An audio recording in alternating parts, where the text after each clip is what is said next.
your pro on. It's on your head. No, pro, it's on your head. Edit that out. Too obvious, Joe. All right, it's early Saturday morning. The rest of the house is asleep. I'm going to head up to Richwood, Ohio and shoot in my first IDPA match of the season, so I haven't shot since sometime last year. I decided as a game day decision, I'm going to use the CSX E-Series. Originally, I was going to use the my Wilson SFX9, but I figured this would be more challenging and more fun.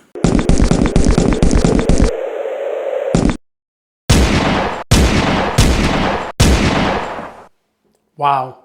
You remember this guy from the intro? Early in the morning, I hadn't even brushed my beard, all bedraggled, but yet I had hope. You know, first IDPA match of the season. And I was like, you know what? Let's go out there, let's have fun.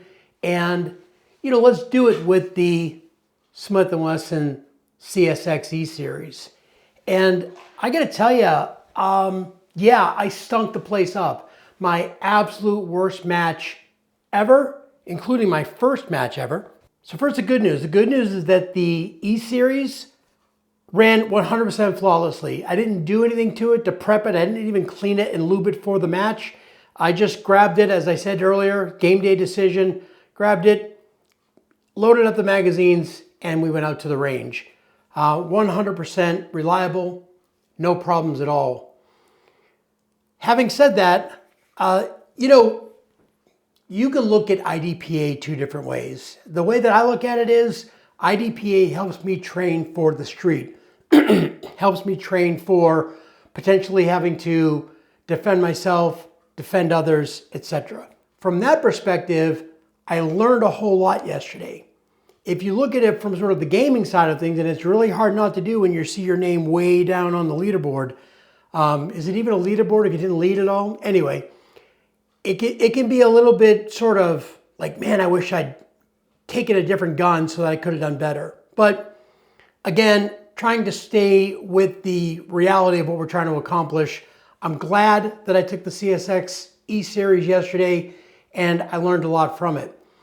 There are some things about it that were really, really surprising. So even though I have been manipulating the gun, by the way, we're clear, all guns are cleared before filming.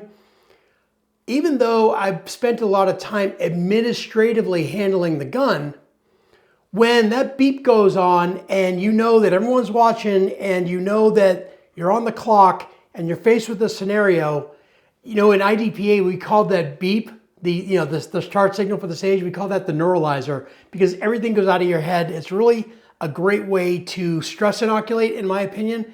And let me tell you, it does. So the reason I bring this up with the CSX E-Series is because there were some things that I had learned while administratively handling the gun that I had stopped doing wrong. We'll talk about those in a second.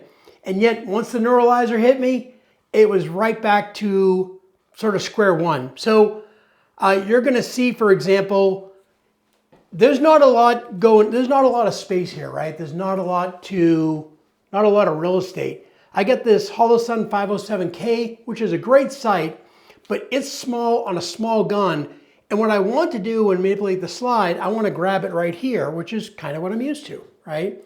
When I do that, I almost always press the two buttons on the side at the same time, and I turn my sight off. In fact, the very first stage that I shoot it by using the machined in rear sight and the front sight, because when the beep went off and I drew, guess what?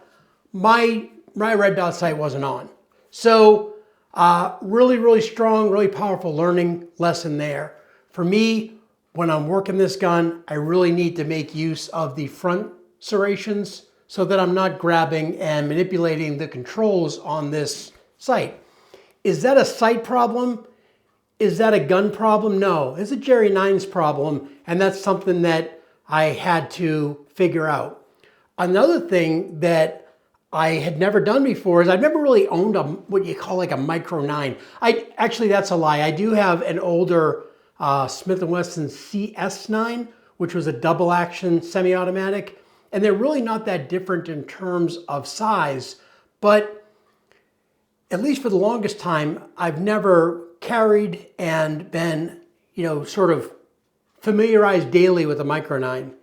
And this just took a lot to get used to.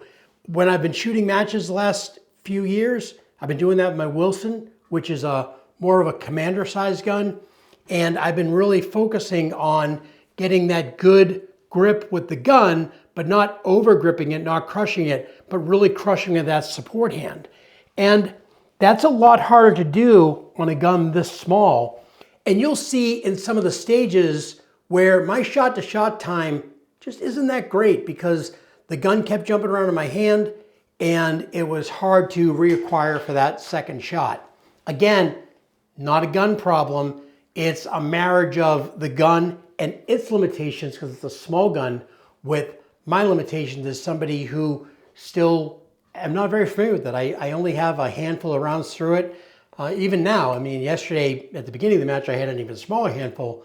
A lot of things about the gun that took some getting used to. I do feel like in the last stage, things started gelling. I really started feeling like I was getting into this gun and we were starting to talk to each other. That's enough of me talking. Let's go ahead and go and start. We're just going to go from stage 1 to stage 4. We're not going to take a break in the middle.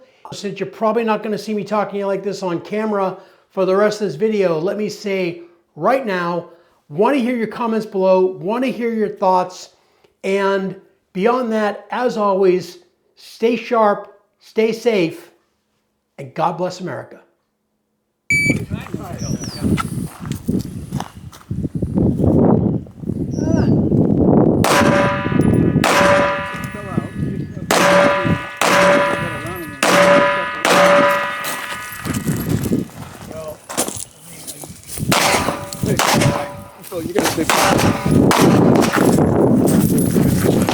All right, no problem.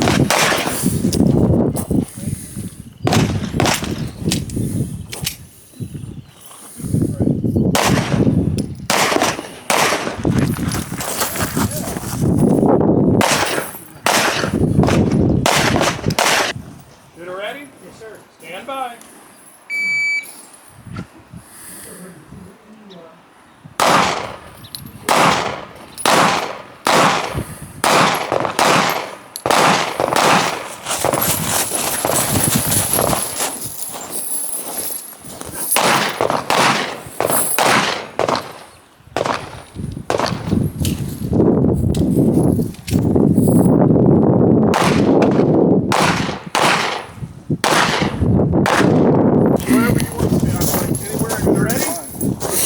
Stand by. I thought you might get more from here. Yeah, you can see everything from here.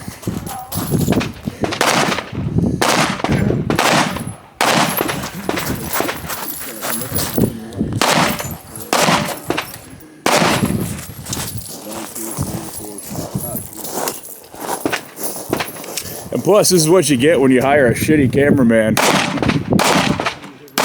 you're not shitty. You're ready. Stand by. What's he doing now? No, how is he doing now?